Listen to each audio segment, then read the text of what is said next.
At 8:15, we got the Colts playing the Cardinals. Best game of the night, in my opinion. You got the 8-6 Colts, arguably outside of the Chiefs, the hottest team in the entire National Football League. This is a Colts team that I think has a legitimate shot at competing for a Super Bowl. They're the 5 seed right now. Again, if they lose this game, the AFC South goes to you lose this game, you could be out of the playoff picture. That's how insane the AFC is. But I do think the Colts are the best team outside of the Kansas City Chiefs that can go. Cardinals are cold. Obviously, they're the 4 seed right now, 10-4. That doesn't 10-4 seems like a good record, but it doesn't tell the whole story. They've looked off over the past couple of weeks. A lot of that's because you don't have DeAndre Hopkins. That's a big deal. You just lost badly last week to the Lions. It was in an embarrassing fashion. You got to bounce back from that if you're the Cardinals.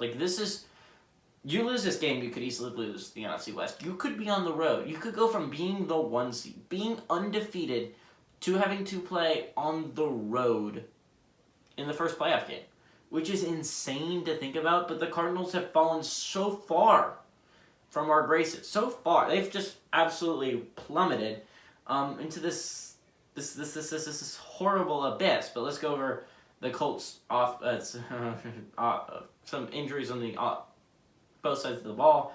The only real notable injury on offense, I understand, you got no Paris Campbell. Paris Campbell's been hurt for a while, though, and he wasn't really that big of a playmaker when he was there. Eventually, you'll get him back, and he'll be a nice little addition to the offense, but not too huge.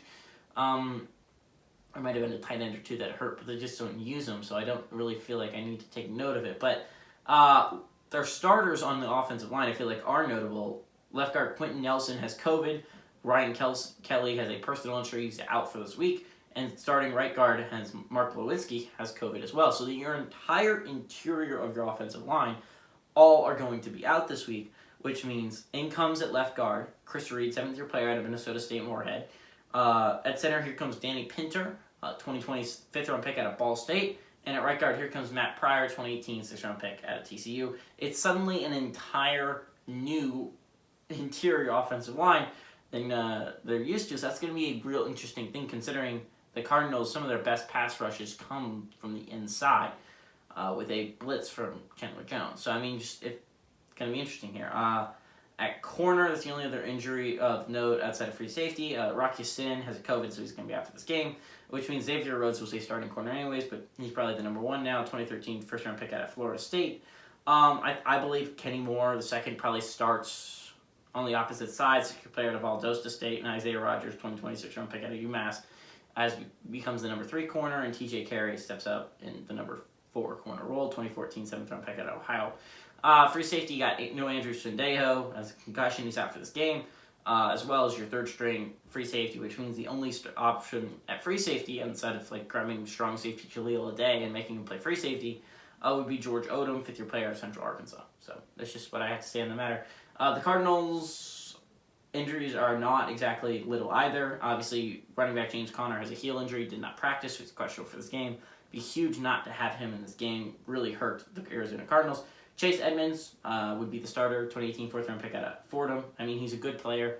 He's a really good player. I'm just interested to see how he would be as a number 1 back with no James Conner. Eno Benjamin would then become the number 2 back. He didn't do that much when Chase Edmonds was out. Don't expect him to do a lot when James Conner's out. Just expect Chase Edmonds to be the number 1 back.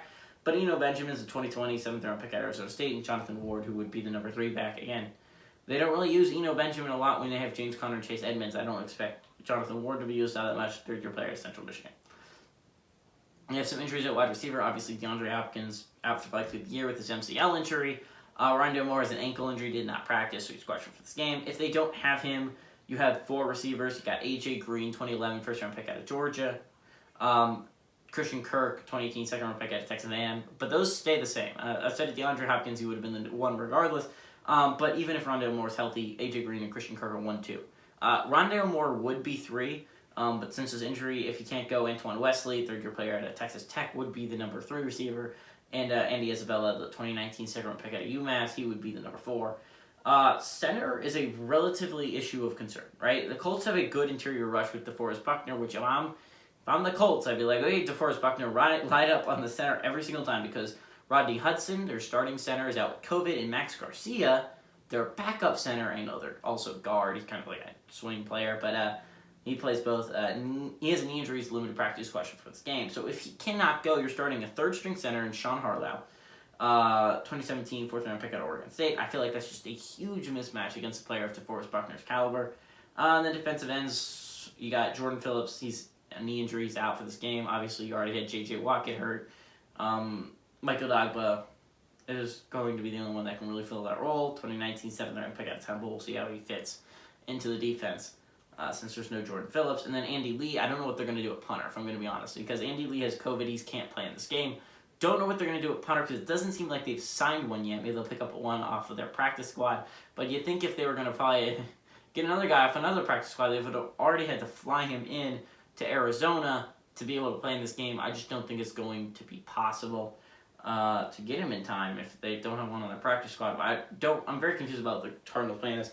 But this is an insane game. It really is. This could define two different team seasons. Remember, Cardinals are only about a game away. A game back from the Packers. Actually, I guess 2 games back, technically speaking. And depending on what happens before, maybe they're only a game back. Or maybe they're only a game back because they can have the tiebreakers. Obviously, a head-to-head that would not work out in the Cardinals' favor because the Packers beat them earlier this year. Remember, they're only about a game or maybe 2 behind getting the 1 seed. And while the season is coming to a close, they still have a lot to play for. Because at the very least, if you're not getting the 1 seed, you can keep the NFC West and clinch home field advantage in the playoffs. And while they haven't done that great in home field, I do think you want home field advantage in the playoffs. I don't see why you would want to go on the road. The Colts, on the other hand, this is their chance to keep the AFC West hopes alive, just to stay in the playoffs. Remember, you lose this game, you fall at 8-7. Remember, other teams sit at 7-7 and could get to 8-7. There's at least going to be the Raiders and the Broncos as long as they don't tie. Miami has a serious shot against New Orleans this week. Cleveland, if they can pull off the humongous upset against Green Bay, would be there. And not to mention, other teams could not lose next week. I mean, I don't know. Bills have a legitimate shot at keeping their AFC West hopes alive.